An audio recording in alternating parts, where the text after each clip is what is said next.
नमस्कार, मैं जितेंद्र शर्मा। क्या किताब लिखना एक अपराध है या किताब लिखना वाकई गुनाह?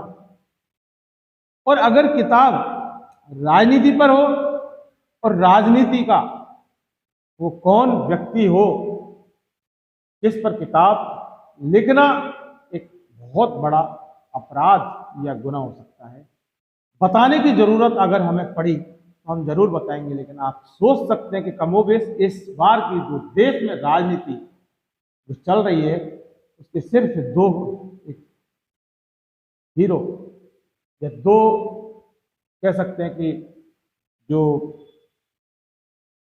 एक्टर्स आपको देखने को मिलते हैं कि पहला नरेंद्र मोदी और विपक्ष राहुल गांधी।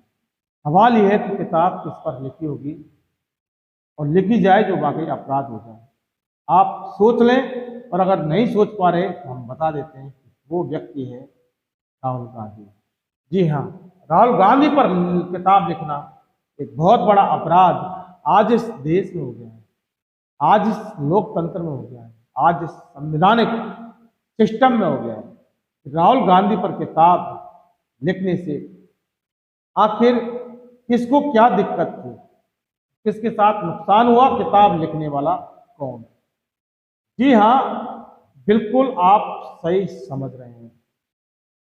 और राहुल गांधी पर किताब लिखने वाला कोई और नहीं, जब खुद एक पत्रकार हो तो फिर आप लोकतंत्र की गरिमा और संवैधानिक सिस्टम की गरिमा और देश के धर्मनिरपेक्ष होने को लेकर आप समझ सकते हैं।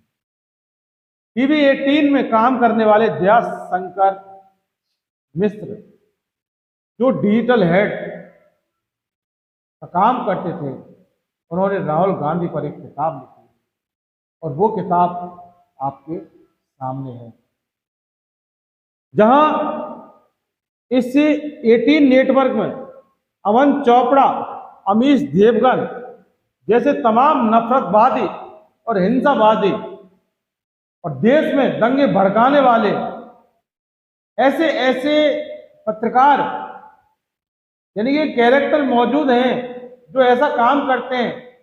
उससे ना 18 नेटवर्क की ना कोई गरिमा को ठेस पहुंची, ना कोई कंपनी के रूल्स का वायलेशन हुआ। लेकिन जब एक उसी मीडिया के एक पत्रकार ने, डिजिटल हेड ने एक किताब लिख दी राहुल गांधी पर, तो कंपनी का रूल्स भी टूट गया, कंपनी के नियम से भी टूट गए और पता लगा कि कंपनी का एक बहुत बड़ा नुकसान एक सोशल मीडिया नेटवर्क में हो गया और कंपनी की छवि को ठेस पहुंची या फिर वाकई जो व्यावसायिक जो कारण है उनको नुकसान पहुंचा। इसी को लेकर दयाशंकर मिश्र को हटाने से पहले ही दयाशंकर मिश्र ने नैतिकता के आधार पर, नैतिकता के नाते इस्तीफा देकर रिजाइन कर दिया। आपको बता दें कि सांप्रदायिकता, दुष्प्रचार और तानाशाही को लेकर पिछले 10 साल से ये जो माहौल चल रहा है उसको लेकर राहुल गांधी ने, ये दयाशंकर मिश्र ने करीब 700 पन्ने की किताब राहुल गांधी को लेकर लिखी। लेकिन इससे माना कि नेटवर्क 18 के लोकतंत्र को एक खतरा हो गया, उसकी कुर्सी ढकबनाने लगी, यानी उसकी सरकार के अस्तित्व को खतरा हो गया था एक ऐसे पत्रकार से जिसने राहुल गांधी पर किताब लिखी। ये बताने की जरूरत नहीं है कि मोदी पर सैकड़ों पत्रकारों ने हजारों किताब छाप दी, हजारों किताब लिख दी, लेकिन ना कोई वायलेशन हुआ, ना किसी मीडिया की जो छवि खराब हुई और ना किसी मीडिया की पॉलिसी सोशल मीडिया पर खराब हुई। क्योंकि बात राहुल गांधी की है कि राहुल गांधी की किताब आखिर कोई कैसे लिख सकता है। हालांकि इसी पत्रकार ने जीवन संवाद के नाम से एक किताब लिखी थी, इसकी लॉन्चिंग में पूरा आला अधिकारी और जो तमाम अधिकारी इस नेटवर्क 18 के आए थे लॉन्चिंग प्रोग्राम में।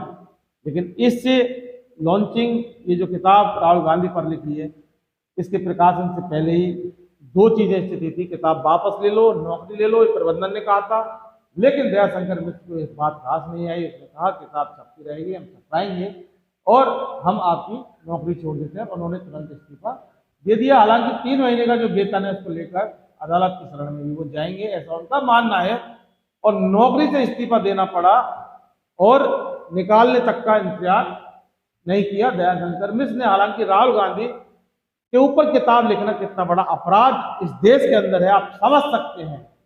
राहुल गांधी के ऊपर किताब लिखने से, यानी किताब के अंदर नाम, जो किताब का जो टाइटल राहुल गांधी, ये अपने आप में एक बहुत बड़ा अपराध उस पत्रकार को हो गया। और आज वो बेरोजगार हो गए दयाशंकर मिश्र। इसका हवाला भी दिया था मीडिया संस्थान ने कि बेरोजगार हो जाओगे, भूखे मरने की नौबत आ जाएगी, आप यहाँ काम करो लेकिन किताब मत लिखो। समझौता नहीं किया, छोड़ दी नौकरी। मध्य प्रदेश के रीवा में जन्मे, भोपाल में आकर रहने लगे।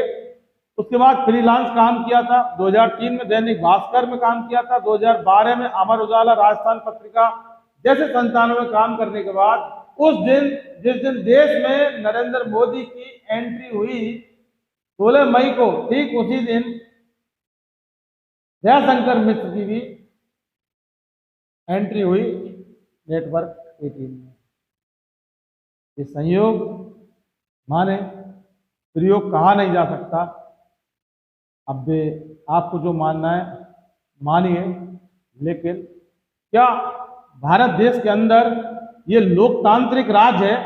ये धर्मनिरपेक्षता की बात करने वाले ऐसे लोग और जो मीडिया, ऐसे मीडिया संस्थान जो वाकई, क्या राहुल गांधी पर किताब लिखने से आखिर इनके अधिकारों का हनन कैसे हो जाएगा, इनकी कंपनी रूल्स का वायलेशन कैसे होगा, इनकी छवि कैसे खराब हो जाएगी? ये सबसे बड़ा, एक पत्रकार अगर अपना पत्रकारिता का धर्म नहीं करेगा, पत्रकार अगर खबरों के साथ साथ किताब नहीं लिखेगा, तो फिर कैसे लोकतंत्र बचेगा?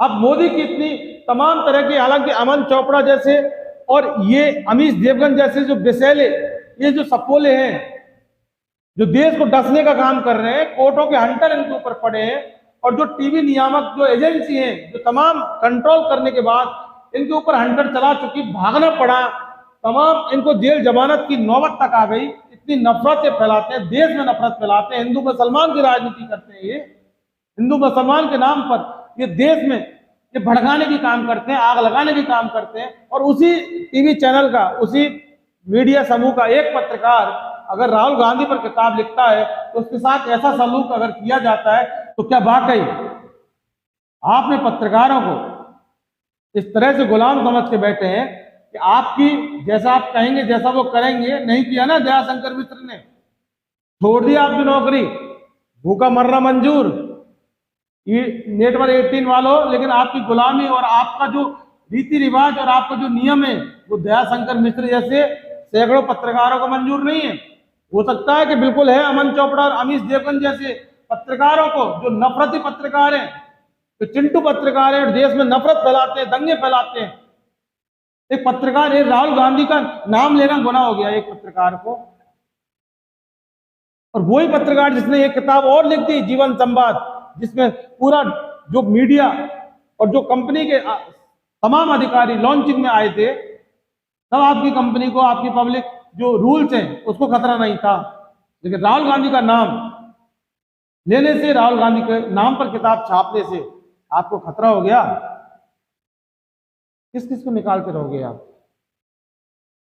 थोड़ा सा अगर आपके अंदर अभी भी अंतर आत्मा बची हो तो सुधारे अपने आपको, बदलिए। ये जो रिवाज आपकी जो चल रही है इसको बदलो वाकई, वरना भारी नुकसान आपका होगा।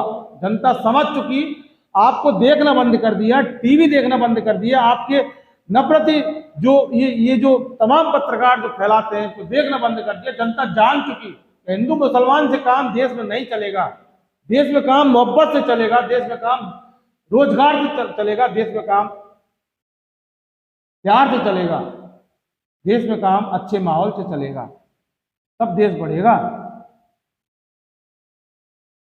विश्व गुरु बनाने वाले भारत को मोदी जी की जितनी गुलामी आप करोगे और एक किताब लिखने से मोदी जी को डर हो ना हो, लेकिन आप जैसे मीडिया समूह को जरूर राहुल गांधी से इतना डर, इतना डर, इतना डर कि एक पत्रकार किताब लिखे और आप तमाम फेरिस्त कंपनी कानून और विधि और लॉ के हवाले इसको इतना मजबूर कर देते हैं, या तो वो किताब वापस ले या फिर काम करे।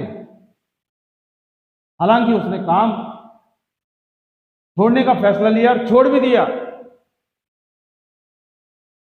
लेकिन किताब छापना नहीं छोड़ा। ये लोकतंत्र, ये बाबा साहब भीमराव अंबेडकर का देश है, या राजतंत्र है, लोकतंत्र है। और जब जब ऐसे ऐसे पत्रकार रहेंगे, दया शंकर मिश्र, आपको ढेर सारी बधाई, ढेर सारी बधाई तो क्या, लेकिन शुभकामनाएं मैं इन्वेस्टिगेशन मीडिया चैनल के माध्यम से देता हूं कि आप एक क्या सैकड़ों किताब लिखें और लिखते रहें, लेकिन जो दिल की आवाज आपकी, कौन राजनीतिकरण उसका कर रहा है, इससे मतलब नहीं है, चाहे वो मोदी है या राहुल गांधी है। जो आपको अच्छा लगे, जिसके ऊपर आप किताब लिखने के स्वतंत्र अधिकारी हैं, और स्वतंत्रता का आपको अधिकार है, ये संवैधानिक राज है, बाबा साहब का संविधान का राज है। तमाम आलोचनाएं और तमाम मुसीबतें आपके सामने आएंगी। हालांकि आपने चैनल छोड़ दिया, मुश्किलें आपका पीछा करते करते आ भी सकती हैं, ऐसा जैसा कि होता आया है, लेकिन आपको तमाम शुभकामनाएं एक पत्रकार होने के नाते मैं आपको देता हूं। लेकिन वाकई अगर देश में इस तरह से पत्रकारों का हनन होता रहेगा, हालांकि बहुत सारे पत्रकारों का हनन हुआ है, बहुत पत्रकार शिकार हुए हैं, लेकिन नफरती वाले पत्रकार ही ऐसे मीडिया चैनल और ऐसे मीडिया घरानों को वाकई चाहिए जो देश को भड़का सकें और देश को बांट सकें और मोदी जी को एक सीधा सीधा फायदा पहुंचा सकें। लेकिन अब जनता पूरी तरह से समझदार हो चुकी है। हालांकि राहुल गांधी की किताब छप चुकी है और 1000 कॉपी छप चुकी हैं, जिसको मंगानी है वो दया शंकर मिश्र से आप ले सकते हैं। और क्योंकि बताना हमारा काम था, तो फिलहाल के लिए बस इतना ही दोस्तों। आपने अगर हमारा इन्वेस्टिगेशन मीडिया चैनल सब्सक्राइब नहीं किया तो फौरन कर लीजिए। थोड़ा सा स्वतंत्र पत्रकारिता को आर्थिक मजबूती जरूर प्रदान करें, जिससे कि हम भी मजबूत हो सकें और देश के हालातों को सबसे पहले आपके सामने रख सकें, पल पल के अपडेट से आपको अपडेट रख सकें।